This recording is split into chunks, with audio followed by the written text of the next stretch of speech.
Olá, meu nome é Ney Herman, muito obrigado por permitir que eu entre em sua casa neste momento. Está começando mais uma edição do programa Opinião aqui na TV Vila Velha, cada vez mais a TV que a nossa gente vê. Hoje nós vamos falar sobre dicas de fotografia, o que com os celulares que nós temos hoje em dia é mais do que necessário. Comigo no estúdio da TV Vila Velha está Josué Teixeira, fotógrafo, jornalista, diga-se de passagem excelente nas duas atividades. José, obrigado pela sua presença hoje aqui. Eu que agradeço o convite, Ney. Vamos agora para um breve intervalo e voltamos em instantes. Fique com a gente.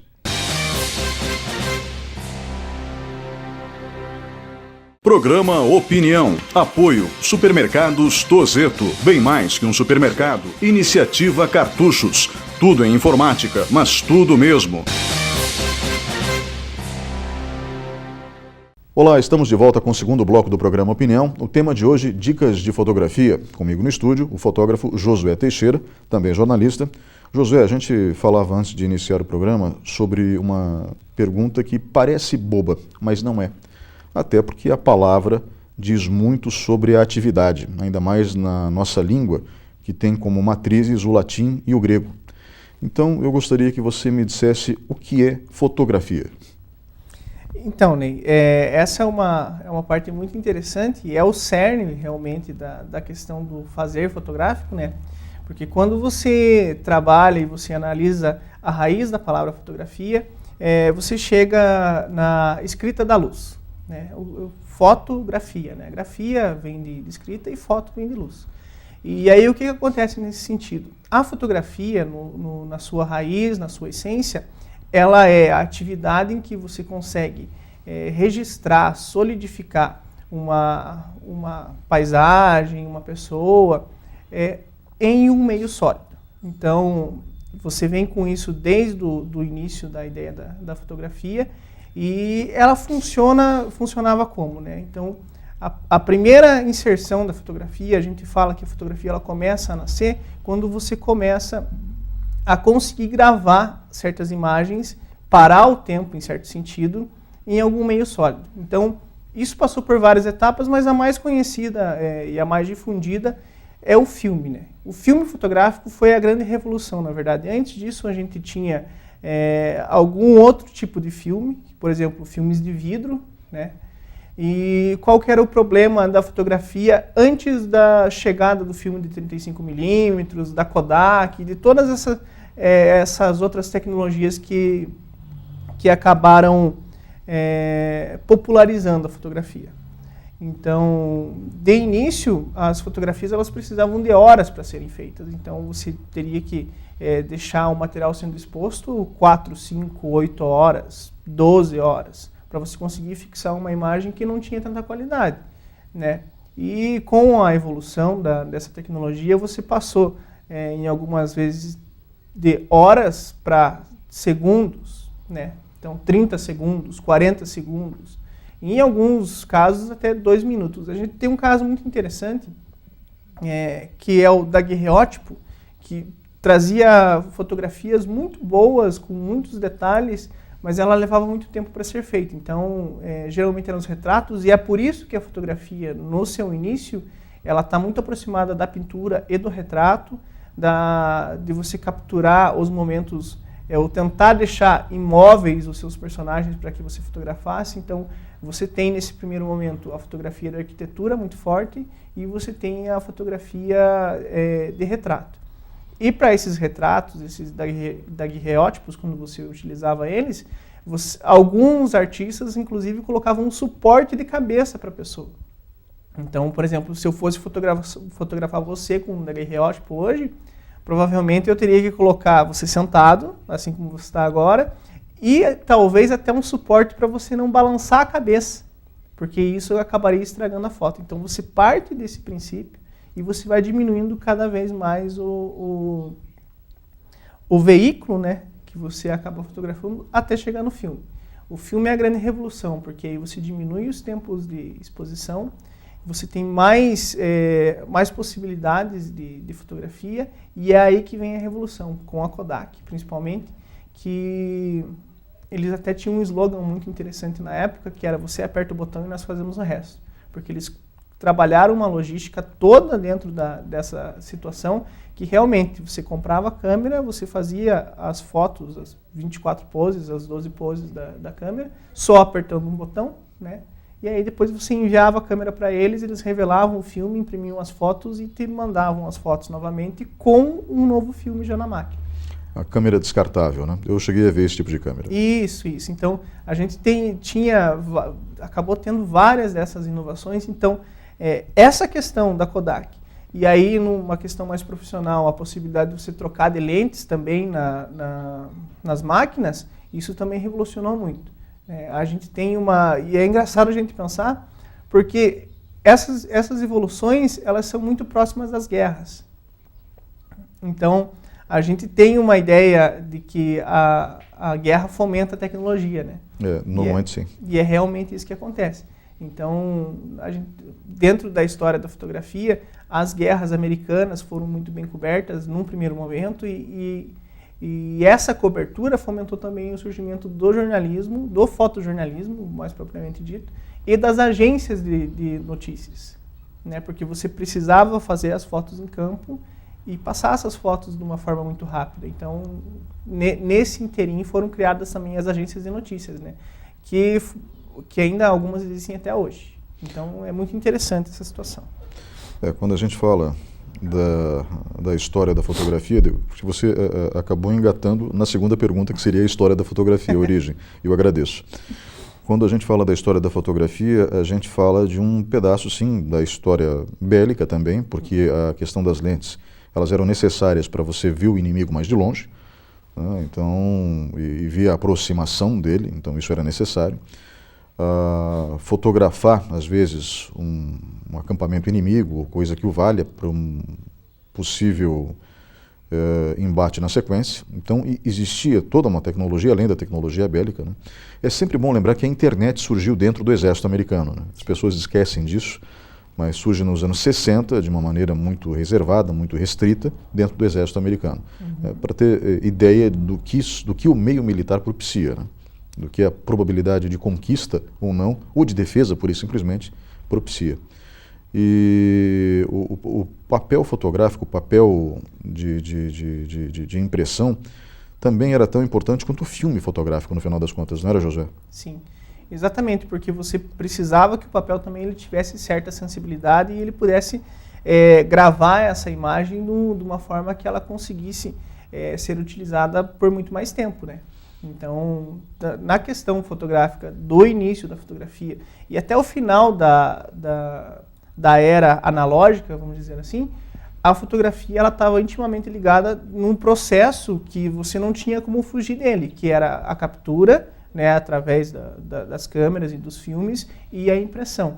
E isso é muito engraçado da gente perceber, porque essa nossa convivência com esse meio, com o papel fotográfico, ela também tem uma coisa muito emocional, né? Verdade. Talvez as gerações de hoje elas acabem não tendo essa ligação, essa intimidade que nós tínhamos com o papel, o filme, e que era muito bacana, né? Então, a fotografia nas famílias, depois que ela começou a ser popularizada, e durante todo esse processo analógico, ela tinha uma questão emocional muito grande, que era a questão de você rever essas fotografias, de às vezes chegar alguém em casa, você buscar os álbuns para mostrar mesmo o crescimento da família, né? E o digital, ele mudou um pouco essa percepção, né? Hoje em dia, as fotografias, elas, na sua maioria, pelo menos, elas são feitas para serem publicadas nas redes sociais e, infelizmente, na maioria das vezes, elas acabam ficando só no celular, né? No celular, na câmera digital, dentro do computador.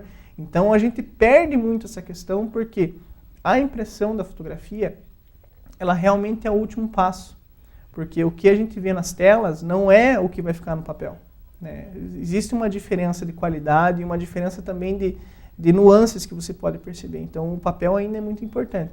É lógico, com as mudanças a gente tem que se adaptar a isso, né? E provavelmente daqui a alguns anos a questão do papel já seja esquecida.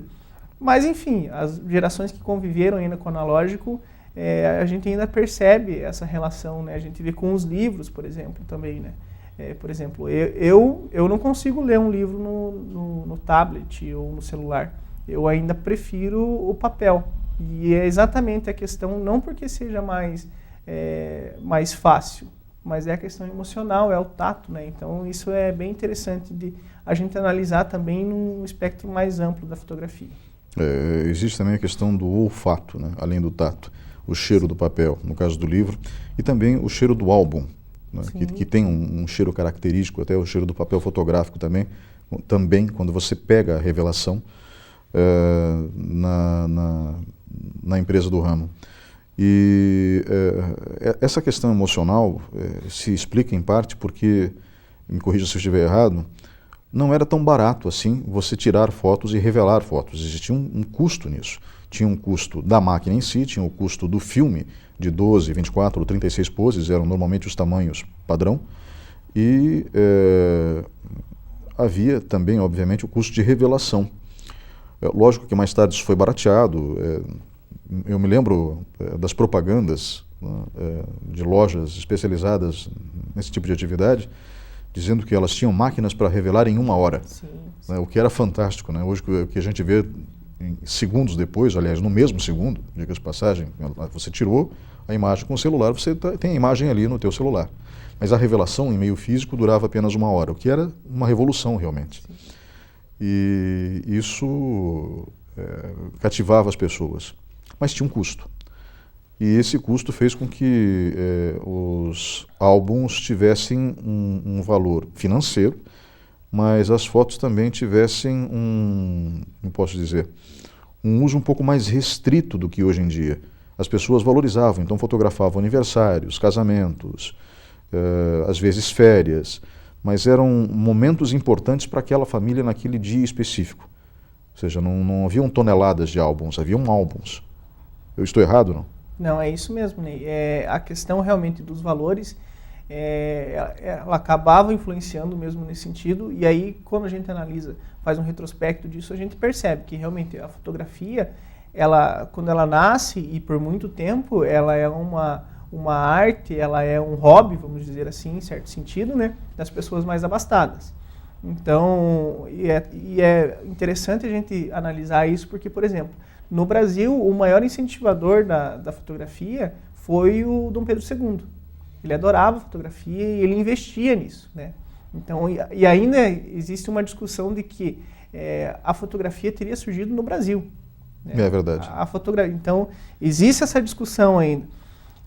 Mas o engraçado é que quando você estuda um pouco mais a fundo isso, você percebe que a fotografia, ela nasce em vários lugares. Né? E você pensar nesse sentido, assim, que não poderia haver tanta conversa para que as pessoas fizessem a mesma coisa, né? Então, mas você vê que a fotografia, ela nasce na França com o Niepce, ela nasce no Brasil e ela tem vários locais em que ela vai se desenvolvendo, né? Então, e nesse primeiro momento, obviamente, a questão do valor dos equipamentos era muito alto, né? A revelação e tudo mais. Então, por muito tempo, realmente, até mesmo depois que a Kodak acabou entrando no negócio, né, que mudou mesmo essa característica, houve uma divulgação da fotografia, se fomentou esse mercado, mas talvez a gente possa dizer assim com segurança que até meados dos anos 90, a gente ainda tinha a fotografia muito restrita aos grandes momentos de família, né? Não era uma coisa assim de se fotografar a esmo, e o que era muito bacana também, porque você acabava economizando a fotografia, né? E ela acabava trazendo esse valor emocional, porque você ia pegar a tua câmera um momento que fosse muito importante para você. Então talvez a questão emocional, que a gente até comentou agora há pouco, também viesse disso, né? De que a fotografia, ela vinha no sentido que o papel era importante, mas talvez fosse importante porque aquele momento também era muito importante, né? Então, a gente tem essas situações dentro da fotografia que são muito importantes. E a gente vê hoje que o mercado mudou muito, né? Se ampliou, se divulgou e até existe uma questão de se falar em banalização da fotografia, né? Eu ia comentar isso agora contigo. Né? que, pelo que a gente percebe, como ficou tudo muito fácil, não existe mais a impressão na maioria dos casos, né? Pelo menos não a torto e a direito, nós percebemos que as pessoas, e o brasileiro, ele se expõe muito nas redes sociais, até de uma maneira perigosa, eu diria. Eu acho que nós somos, se não o primeiro, estamos entre os 3 primeiros países que mais utilizam redes sociais. E isso, diga-se de passagem, levando em consideração os problemas que nós temos, né? Porque, afinal de contas, não é todo mundo que tem acesso a uma internet de qualidade no país, né? Então, a internet de qualidade custa caro, não custa barato. E, mesmo assim, a gente usa bastante. Como os celulares eles se transformaram em máquinas fotográficas, os telefones celulares, ou seja, houve um processo de convergência que não foi criado, mas foi muito bem percebido por Steve Jobs, que lançou o iPhone. E hoje nós temos no mercado o iPhone e Samsung competindo, mas existem outras marcas, outros aparelhos. Recentemente a Lenovo comprou da Google a fábrica Motorola, né, e a Lenovo já fabrica bons aparelhos, agora vem fabricando também os aparelhos da Motorola. A Google ficou com todas as patentes, foi o pior negócio na história, né? Eles compraram a Motorola, a Google, por 12 bilhões de dólares e venderam por 2 bilhões para a Lenovo, mas a Google ficou com todas as patentes, então não foi um negócio tão ruim assim. Mas eu mencionei isso apenas para jogar na nossa conversa alguns players, alguns elementos que são diferentes. Quando a gente fala da Google, a gente fala de quem desenvolveu o Android, né, que é usado na maioria dos celulares, porque não é todo mundo que tem dinheiro para comprar iPhone. E quase todos têm excelentes plataformas para fotografia. O que acabou resultando nisso? E, por favor, eu gostaria que você desenvolvesse sobre o tema, mas as pessoas fotografam tudo, né? Desde o cachorro pulando em volta delas, e quando não fotografam, gravam imagens, né? Aliás, a imagem em movimento nada mais é do que a ilusão de várias fotos em sequência, né? Você poderia falar um pouco sobre isso também, se você não se incomodasse. Mas não houve realmente uma banalização do uso da foto? Então, essa é uma situação que ela é complicada de a gente definir, porque geralmente o que acontece? Quando você tem uma mudança muito brusca na tecnologia, e uma popularização, o que acontece? O mercado tende a se expandir de uma forma muito ampla, né?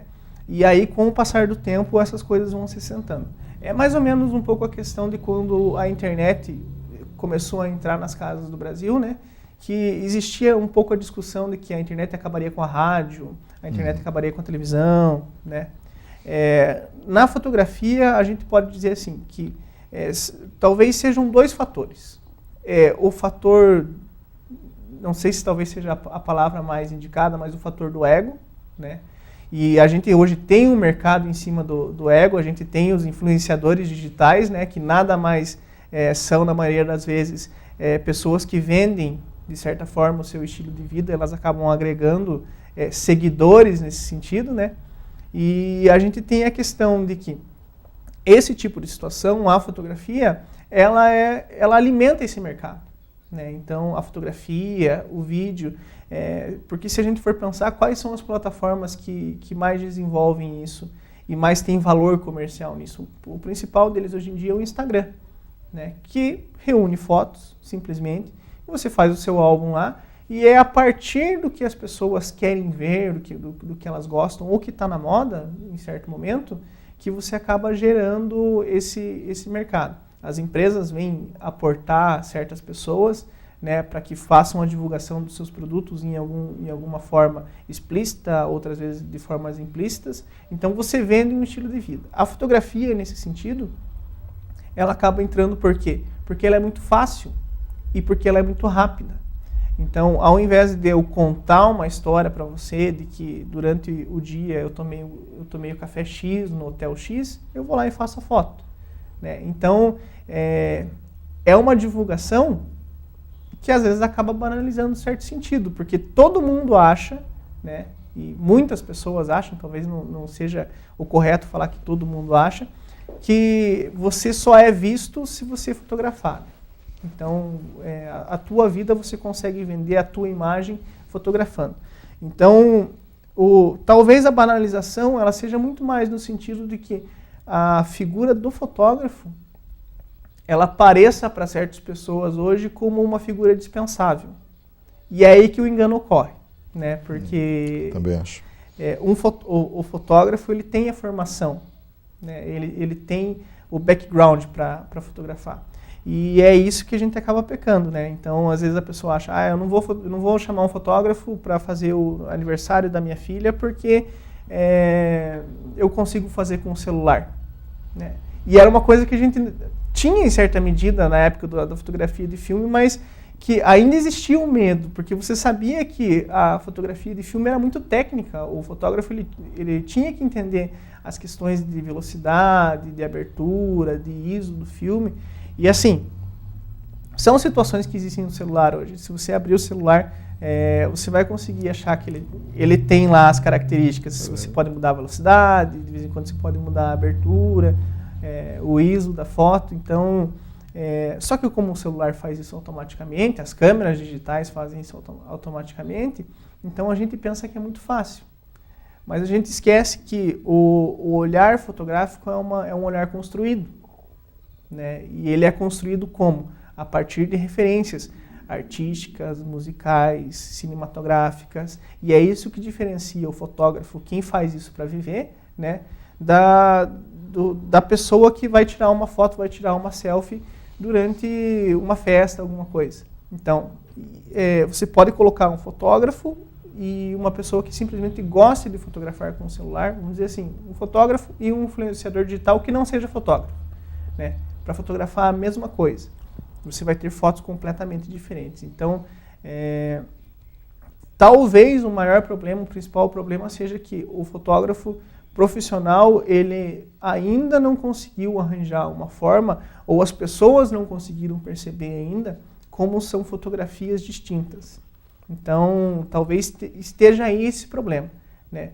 Não haveria problema nenhum em você ter diversas fotografias, né, como existem hoje, mas que você desse valor ao que é feito como um artesanato, porque a fotografia, ela era um artesanato no seu início, né? Você tinha toda uma questão de trabalhar a técnica e hoje ela continua sendo, de uma forma mais rápida, de uma forma diferente, mas o fotógrafo ainda ele acaba sendo um artesão da luz, né? Isso não tem como você mudar. Até mesmo porque a luz ainda não mudou. Exatamente. A gente parte desse princípio e a luz, a referência, todo aquele sentimento que o fotógrafo traz que diferencia realmente a fotografia que é feita simplesmente para registrar um momento e a fotografia que é feita para você marcar um momento. Então, talvez seja essa a diferenciação que a gente ainda precise trabalhar um pouquinho mais. José, obrigado pela participação nesse bloco. Nós vamos agora para um breve intervalo e voltamos em instantes. Programa Opinião. Apoio Supermercados Tozeto. Bem mais que um supermercado. Iniciativa Cartuchos. Tudo em informática, mas tudo mesmo. Olá, estamos de volta com o terceiro bloco do programa Opinião. O tema de hoje, dicas de fotografia. Comigo no estúdio está Josué Teixeira, fotógrafo, jornalista. Josué, no bloco anterior nós falamos um pouco sobre o que é fotografia, falamos sobre a história da fotografia. Faltou só um pequeno detalhe. Imagem em movimento. Na verdade, não existe imagem em movimento, o que existe é ilusão de movimento, não é isso? Exatamente. Essa questão da ilusão do movimento, o que acontece? O cinema, né, ele surge a partir da fotografia. Então, quando você fotografa várias imagens em conjunto e você acaba colocando elas para rodar, vamos dizer assim, né, conjuntamente, você cria essa ilusão do movimento. É lógico, era muito mais perceptível isso no começo, né? Então, porque ainda havia uma limitação tecnológica. Hoje em dia, até a gente comentava antes de entrar esse bloco, né? A questão que hoje a gente tem câmeras que fazem 5.000 frames por segundo para você fazer imagens em câmera lenta. Mas o bacana e o interessante é a gente realmente perceber que o cinema ele vem da fotografia e ele usa muito disso. Não é à toa que a gente tem o Oscar de melhor fotografia, né? Que nada mais é do que a forma como você enquadra a imagem e você cria um ambiente, você cria uma história a partir da imagem que está sendo mostrada. Então, a fotografia no cinema, lógico, os fotogramas, você colocar eles em movimentos, 12 fotogramas, 24 fotogramas que criam a ilusão do movimento, ele é uma situação muito interessante, e a gente percebe isso quando a gente vai analisar como é que as pessoas receberam isso, né? Porque a primeira imagem, se não me falha a memória, que foi exibida em filme, né, pelos Lumière, foi o trem chegando na estação. As pessoas saíam da frente, né? Exatamente, saíam da frente. E, inclusive, a gente tem alguns filmes que vêm um pouco mais para frente, né, nessa esteira, que eles acabam trazendo outras situações. Você tem, por exemplo, existe um filme que existe uma das primeiras quebras da quarta parede, que a imagem era inserida ou no começo ou no final, que um dos personagens do filme atirava no público. E isso causava uma sensação muito estranha nas pessoas, né? Então, até porque você realmente tinha uma situação em movimento que você enganava a pessoa, né? Então, para nós hoje, que vivemos numa sociedade que é muito arraigada dentro da questão da imagem, da questão da fotografia, e até mesmo a nossa sociedade se forma a partir das questões visuais, a sociedade latino-americana é muito visual, um pouco diferente da sociedade europeia, que tem a relação muito forte com os livros, né? E a gente percebe isso quando a gente analisa a questão de, por exemplo, nós não temos ainda uma cultura do livro, né? Infelizmente. Se você pega as pesquisas, você vê que a gente lê muito poucos livros por ano. Mas, em contrapartida, a gente assiste muita novela, né? E o que é a novela, se não uma história contada, que poderia ser contada num livro, que é contada com imagens? E a nossa sociedade tem muito com isso, tem uma relação muito forte com isso, né? Então, e aí você entra na educação e tudo mais. Então, a questão do movimento na fotografia e a criação do cinema a partir das fotografias em movimento é uma questão que ela está muito ligada, ela é praticamente indissociável hoje, e a fotografia cada vez mais ela cresce. Então, até uma questão que, se as pessoas começarem a atentar para isso, como é que os filmes eles trazem a fotografia de uma maneira que isso cria um sentimento. Então, às vezes a gente se pega assistindo um filme, a gente se pega um pouco mais pesado, a gente sente o clima mais pesado, e a fotografia tem muito a ver com isso. A paleta de cores que é escolhida, a forma como a luz é feita ou é controlada, se é luz natural ou não. Então, tudo isso cria uma relação, um sentimento nosso com o cinema também. Josué, eu acho que a gente não poderia falar de dicas de fotografia sem ter dado toda essa base que nós demos para que as pessoas entendam o que é foto e como ela é dinâmica ao longo da história. Mas, como todo mundo usa os celulares, principalmente hoje em dia como máquinas fotográficas, eu acho que algumas dicas vão ser de extrema utilidade. Vamos começar pela regra do terço. O que é a regra do terço?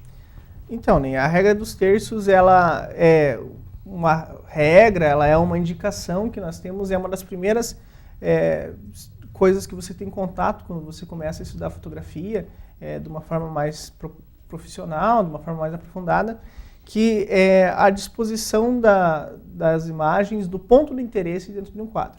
Então, você imagina que você divide uma imagem em quatro partes, né? Você faz 2 riscos na horizontal, 2 riscos na vertical, você vai ter um quadrado no meio da imagem, e a interseção que forma esse quadrado, né, as linhas que acabam, são os pontos de ouro, que a gente chama, que são os pontos de interesse numa fotografia.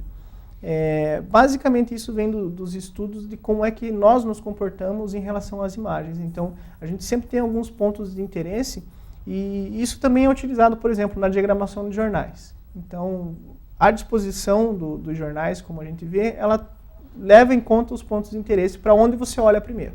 A regra dos terços, ela funciona mais ou menos assim. Então, nesses pontos de interseção seriam os pontos de mais interesse na imagem e que dariam um certo dinamismo para a imagem. Porque o que acontece? A ideia é que quando você centraliza o teu objeto na fotografia, no teu quadro, ele fica estático. Então, ele não traria tanto interesse para a pessoa. Ele não tem o dinamismo, né? Então, a regra dos terços, ela vem para tentar impor um certo dinamismo para que você trabalhe melhor a tua fotografia. Então, por exemplo, se eu faço uma fotografia tua do ângulo que eu estou vendo agora e eu coloco você na regra dos terços, então 2/3 da imagem, 1/3 da imagem seria você e os outros 2/3 seria o fundo, o cenário, isso traz certo dinamismo, né, para a imagem. Você pode aproveitar isso para utilizar pontos de fuga dentro da imagem e compor de uma forma que seja mais interessante, que traga mais informações. O centralizado, ele traz a informação muito no personagem, e a regra dos terços, ele vai trazer a informação do personagem e do cenário em que ele está inserido. Então, seria essa a intenção.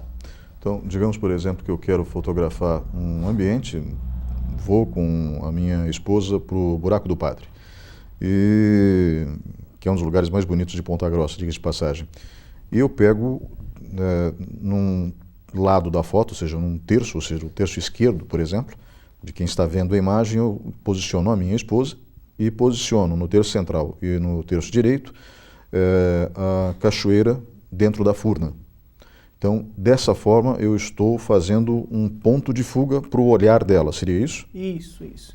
Geralmente, quando você vai trabalhar a questão das fotos, a ideia é que, por exemplo, se você está de frente para o quadro, né, seria interessante você colocar o personagem no lado direito e aí o cenário do lado esquerdo. Por que isso? Porque você faz como que se a pessoa estivesse entrando na foto. Então, interessante. O ângulo da direita para a esquerda, né, a leitura, você entra na foto. Né? Quando você faz o contrário, da esquerda para a direita, você está fazendo com que o olhar da pessoa saia da foto. Né? É óbvio, a regra dos terços, apesar de que o nome seja a regra dos terços, ela não é uma regra que você tem que seguir toda vez. Né? Claro, é só uma sugestão. É só uma sugestão. Até porque a gente tem outras formas mais interessantes também de você compor uma fotografia, que são um pouco mais avançadas e que, assim como a regra dos terços, vem diretamente da pintura. Né? Então, a gente, por exemplo, tem a proporção áurea, que ela não funciona exatamente como a regra dos terços, ela é muito mais envolvente, mas qual seria a ideia? Que a proporção áurea ela está presente em praticamente todas as formas da natureza. Né? E é essa proporção que é utilizada por muitas pessoas, por cineastas. Se você estuda isso mais a fundo, você percebe. Mas assim, de início, a ideia seria utilizar a regra dos terços, porque o básico, geralmente, a gente não tem erro. Né? Então, a regra dos terços ela é muito bacana por causa disso. Né? É muito simples de você usar e ela pode trazer realmente um ganho muito bacana nas fotografias, com o celular, com a câmera digital. Em relação à luz, a gente falou muito de luz. É muito comum as pessoas tirarem foto contra a luz. Não é aconselhável, né? Porque a imagem acaba ficando escura no rosto das pessoas, não é isso? Isso. Não é aconselhável porque, assim, quando você tem uma fonte de luz que esteja atrás da pessoa, você acaba fazendo com que essa luz fique muito difusa e muito forte, em certo sentido. Né? Então, você acaba perdendo as formas da fotografia, você perde o contraste disso, né? Então, a ideia é que a gente sempre fotografe com o fotógrafo esteja com as costas para o sol, né? Porque aí o teu personagem vai estar iluminado. É óbvio, a gente tem algumas técnicas fotográficas que faz com que você fotografe no contraluz para trazer um sentimento diferenciado, mas geralmente elas ficam boas, por quê? Porque o fotógrafo já é experiente para fazer isso, e porque existe um processo de edição depois da questão dessa fotografia ter sido capturada, que vai contribuir para isso. Então, com os celulares, com as câmeras digitais, se você não tem acesso a um programa de edição para você trabalhar isso de uma forma mais aprofundada, não é indicado, porque você acaba perdendo a fotografia. Sem falar que fica muito mais difícil de fotografar, a câmera não consegue focar direito, né? Então, são situações que acabam dificultando ainda mais o processo. Então, se você está fazendo uma foto e você pode mudar o cenário, pode mudar de lugar, não tem problema nenhum. É até indicado fazer que você procure a melhor luz para que você tenha certeza que o registro vai ficar interessante, vai ficar bacana. Já que a gente falou de sol, Qual é a melhor luz para fotografar? Do fim da tarde, da manhã? Isso depende do gosto? Então, ela depende também do gosto, mas assim, dentro da fotografia, a gente consegue perceber algumas situações que são mais indicadas. Então, por exemplo, a gente tem a hora de ouro, vamos dizer. A gente tem os pontos de ouro, a gente tem a hora de ouro, que seria o final da tarde, né? Então, vai depender, logicamente, se é inverno, se é verão, mas assim, finalzinho da tarde, porque o sol está se pondo, é aquela luz que ela te dá um contraste bem bacana, ela pode te dar sombras, mas sombras que são interessantes, né? E você não precisaria nem de flash para fazer essas fotos, né? Então, durante a manhã também, então, até perto do meio-dia, até umas 10 horas, vamos dizer assim, ainda você consegue fazer uma fotografia tranquilo, mas, por exemplo, meio-dia já não é tão indicado se você não usa o flash. Por quê? Porque o sol está no meio do céu, né? E ele acaba fazendo aquelas sombras que pegam a partir da sobrancelha. Então você deixa o olho das pessoas escuro, e se você não tiver um flash para compensar isso, você provavelmente vai perder a foto. Então a ideia é sempre tentar achar um lugar em que a luz esteja melhor. Então, se por exemplo você precisa fazer uma foto ao meio-dia, aí, se você conseguir achar um lugar que tenha um pouco de sombra, embaixo de uma árvore, embaixo de uma marquise, talvez seja mais indicado você fazer a foto nesse local, né, para que você consiga ter o teu objeto, o teu personagem bem fotografado. Agora, se você tem um flash, se você sabe utilizar um flash, aí é diferente. Aí o fotógrafo ele consegue compensar isso independente da hora do dia. Então, agora vem a próxima pergunta. Quando que a gente usa o flash?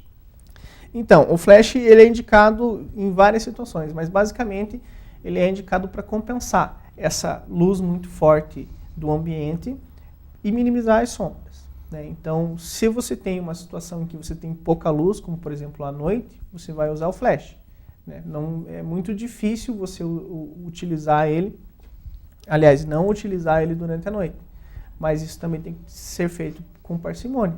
Durante o dia é a mesma coisa. Se você tem uma situação em que tem muita sombra no rosto da pessoa e essa sombra ela não te traz nenhuma informação interessante, você tem que usar o flash, né? Nos celulares, eles funcionam, na maioria das vezes, em modo automático, e nas câmeras também.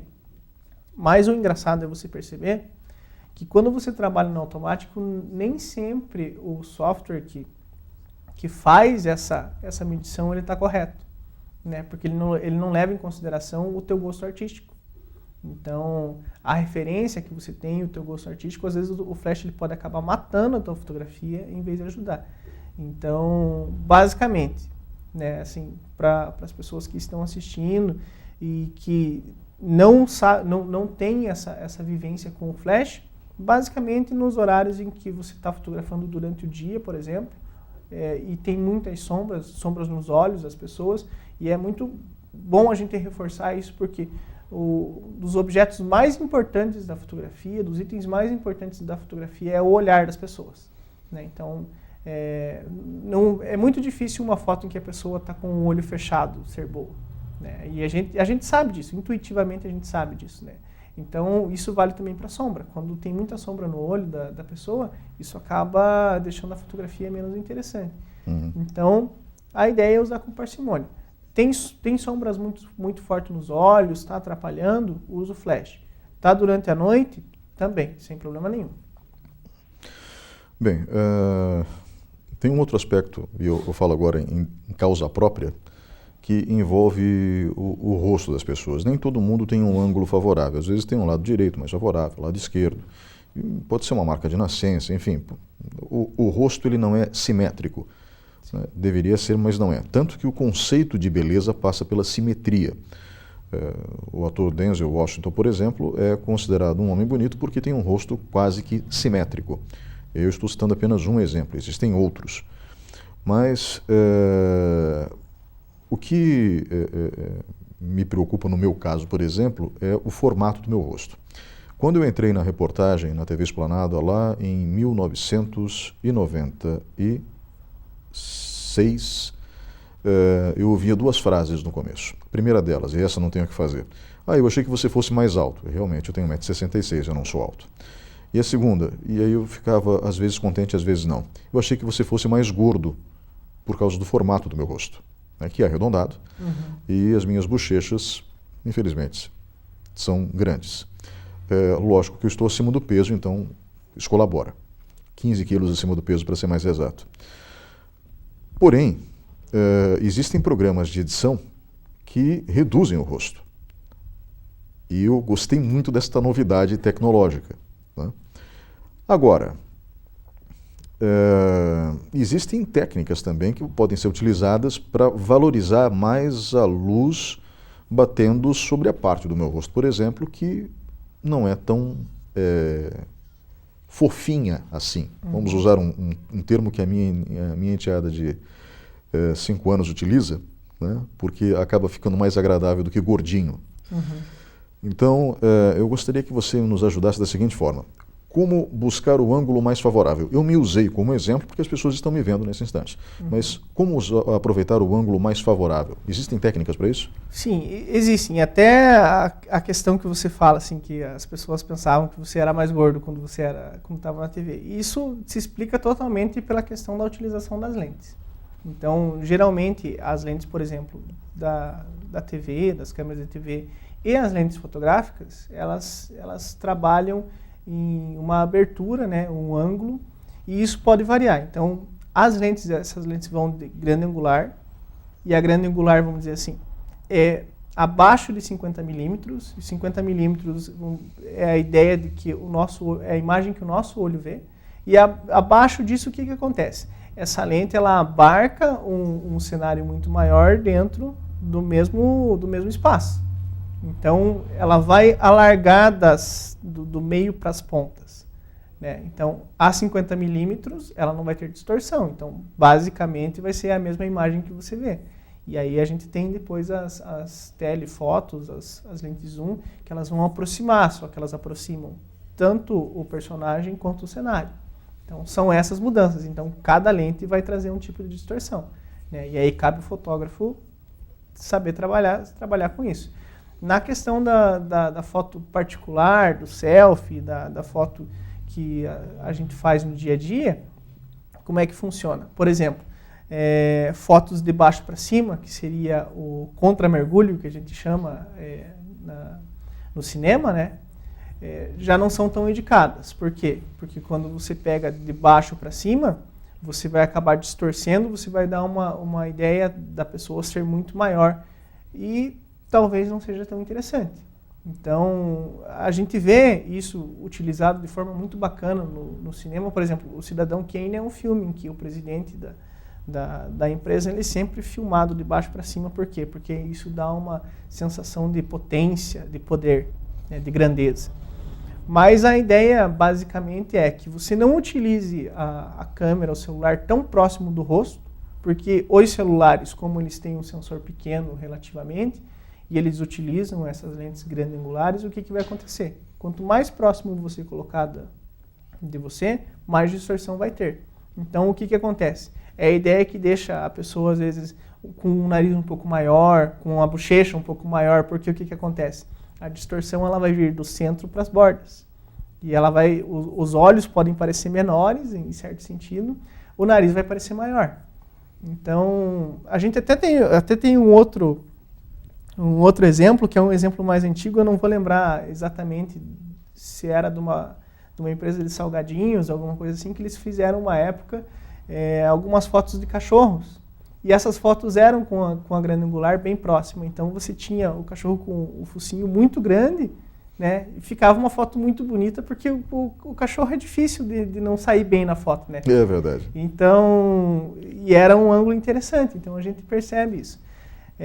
Aí, dentro dessa questão, então, basicamente, usando o celular, não fazer as fotos tão próximas do rosto, né? Para que você consiga minimizar essa distorção, e aí você escolher melhor o ângulo. É óbvio, dependendo da ideia do rosto da pessoa, às vezes uma foto de cima para baixo fique mais interessante, um pouco mais de lado. Então, isso vai ser relacionado muito com cada pessoa. Cada caso é um caso nesse sentido. Mas, por exemplo, evitar de fazer muito perto e evitar de fazer de baixo para cima Já funciona em 90% dos casos. Maravilha.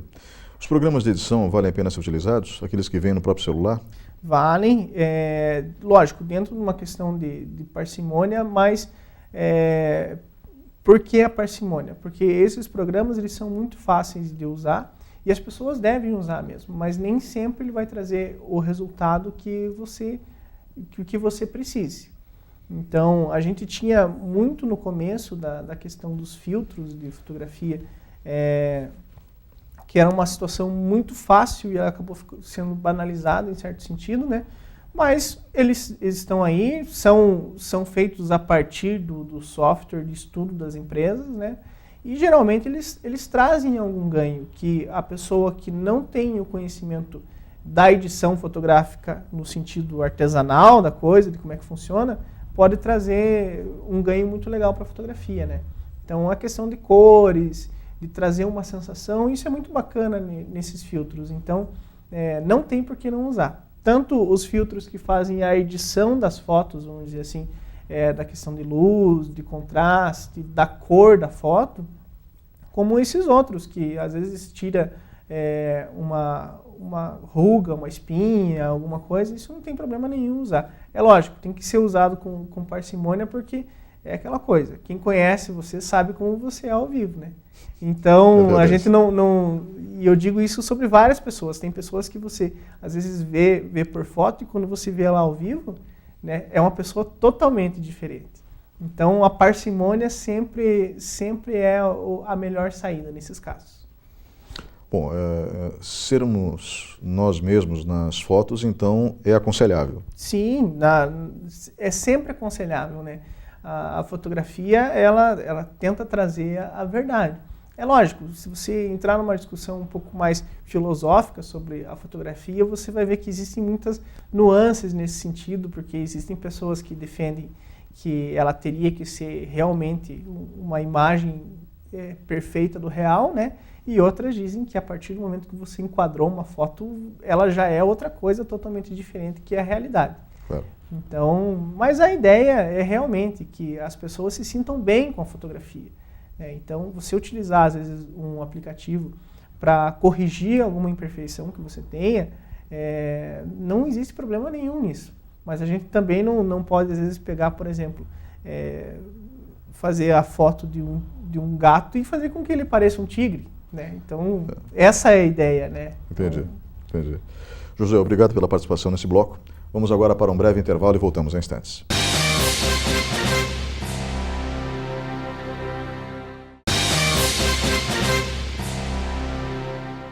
Olá, estamos de volta com o quarto e último bloco do programa Opinião. O tema de hoje, dicas de fotografia. Comigo, no estúdio da TV Vila Velha, está Josué Teixeira, fotógrafo, jornalista. Josué, nós falamos muito sobre dicas de fotografia, levando em consideração o uso do celular. As câmeras estão cada vez melhores nesses celulares, cada vez com mais qualidade. Eu, por exemplo, tenho um celular com câmera dupla, que faz com que a imagem realmente fique muito boa. A Samsung lançou agora o S9 com uma câmera que imita o olho humano. Não sei até que ponto a qualidade é boa, mas eu acredito que seja excepcional. Lenovo, com os aparelhos da Motorola, também criou lentes fotográficas muito interessantes, inclusive um Snap, que vai acoplado ao celular, que é praticamente uma máquina fotográfica, né? E que acabou sendo muito interessante, tem muita gente gostando desse recurso. E, lógico, não dá para esquecer da Apple com o iPhone, que tem câmeras cada vez melhores, né? Mas ainda tem muitas máquinas fotográficas no mercado, e todas elas muito boas. Aliás, quando a gente vai falar de foto profissional, não tem como usar celular, você precisa usar a câmera fotográfica, né? E no dia a dia, vale a pena ainda ter uma máquina fotográfica, comprar uma máquina fotográfica? Então, Ney, essa é uma questão que realmente depende. Depende do quê? Depende qual é o seu envolvimento com a fotografia e depende para que você quer utilizar. Então, para 90% dos casos que as pessoas gostam de fotografar hoje, o celular ele atende perfeitamente, as câmeras digitais um pouco mais acessíveis também. Então, Vai depender. Por que depende dessa situação? Porque uma câmera fotográfica semi-profissional, vamos dizer assim, que já tem as lentes que podem mudar, ela é uma câmera que você vai pagar um pouquinho mais caro e os acessórios dela também já são um pouco mais caros. Né? Obviamente, tem as câmeras de entrada, que a gente chama, que são as câmeras mais simples, mas que já são ótimas e que, se você for comparar um celular, o iPhone hoje, com uma câmera de entrada das marcas que estão no mercado hoje, a Canon, a Sony, a Nikon, só para citar alguns exemplos, as câmeras de entrada são infinitamente melhores. Por quê? Porque tem um sensor maior e o sensor vai conversar muito com a qualidade dessa fotografia. Perfeito. E as lentes também são projetadas para você fotografar. Então você ganha nitidez, você ganha vários outros aspectos, você ganha às vezes um range, né, uma proporção de claros e escuros e um trabalho melhor com qualidade de luz que não seja tão boa. Então, se às vezes a pessoa começa a fotografar com o celular e vê que isso interessa muito ela, talvez investir numa câmera digital semi-profissional seja interessante, porque isso vai dar uma gama muito maior. Né? Mas a ideia é que sempre quando me perguntavam para mim, assim, eu tenho alguns colegas que hoje são fotógrafos e que vinham me perguntar quando eles começaram a ter interesse se eles compravam uma câmera ou não. Né? O que eu falava para eles era o seguinte: olha, você pode comprar uma câmera básica e se você não gostar e não acabar entrando muito no mundo da fotografia de forma profissional, no mínimo você vai ter uma ótima câmera para fotografar um aniversário da tua família. Né? Então, vale a pena comprar? Vale, se a pessoa tem a condição e tem um interesse, vale a pena sim. Agora, se a ideia com a fotografia geralmente é que seja uma coisa mais rápida e mais básica, o celular ele acaba sendo uma forma de você conseguir abarcar praticamente todas as situações de uma forma bem tranquila. Eu vejo que a câmera também pode ser muito útil em situações bem pontuais, mas vamos lá, a gente vai sair de férias, né? Então eu vou fazer uma viagem, me programei para essa viagem durante muitos anos. É melhor levar uma câmera, né? Com certeza. Nesse caso, sim. Né? Até porque aí quando você vier, você pode fazer o processo de imprimir as fotos e você vai ter uma qualidade muito maior que a do celular. É engraçado a gente analisar isso, até porque, em certo sentido, a fotografia é o que vende os celulares hoje. Então, analisando a propaganda do iPhone, do Samsung, de qualquer celular, hoje eles enfatizam muito a qualidade da câmera. Então, a gente tem uma câmera que simula o retrato, a gente tem uma câmera dupla, né? A gente tem esse acessório, a gente tem imagens com 32 megapixels, por exemplo. Né? E isso é uma situação que, quando você estuda isso, você percebe que um celular ter 32 megapixels não quer dizer muita coisa. Né? E foi vendido muito a ideia de que o megapixel, quanto mais megapixels era melhor, na época que a gente tinha as câmeras Cybershot, os primeiros celulares, né, que vinham com câmera, que quanto mais megapixels melhor era a imagem. Até que a resolução pode ser melhor, em certo sentido. Mas aí a gente entra numa questão técnica que não adianta você ter 32 megapixels num sensor que comporta, em tese, 10 megapixels. Então, até porque as lentes de uma câmera não podem ser comparadas às lentes da câmera do celular. Não, de forma alguma. Né? Porque essas lentes elas são construídas de uma forma que, além da durabilidade, elas também têm distorções mínimas, em certo sentido. Né? E aí, quando eu digo distorção, não é simplesmente a distorção do tipo da imagem, como a gente comentava antes, da grande angular, por exemplo, né? Que ela vai fazer a distorção nas bordas. Ela vai continuar tendo essa distorção. Mas são algumas distorções, por exemplo, de questão de cor e outros sentidos, assim, e a questão também da qualidade dessa imagem, da nitidez dessa imagem, que o celular, ainda que ele use software, ele não consegue chegar, né, nesse sentido ainda. Josué, muito obrigado pela sua presença hoje aqui. Como você nos deu uma aula de graça, por favor, qual é o seu e-mail e o seu contato? Então, quem quiser entrar em contato, meu e-mail é o josué, sem acento, .teixeira87@gmail.com. ou pelo celular, o 988050805. O celular é fácil, mas vamos repetir os dois endereços, o celular e o endereço eletrônico? O e-mail é o josué.teixeira87@gmail.com e o celular é o 988050805. José, novamente, muito obrigado pela sua presença hoje aqui. Eu que agradeço, Ney. Me coloco à disposição e fiquei muito contente com o convite novamente, né? A gente já conversou em outras situações e sempre estou à disposição aqui para falar sobre fotografia, que é uma arte muito intensa. Né? Obrigado. E muito obrigado a você que estava em casa nos acompanhando até agora. O programa Opinião fica por aqui. Até o fim de semana que vem.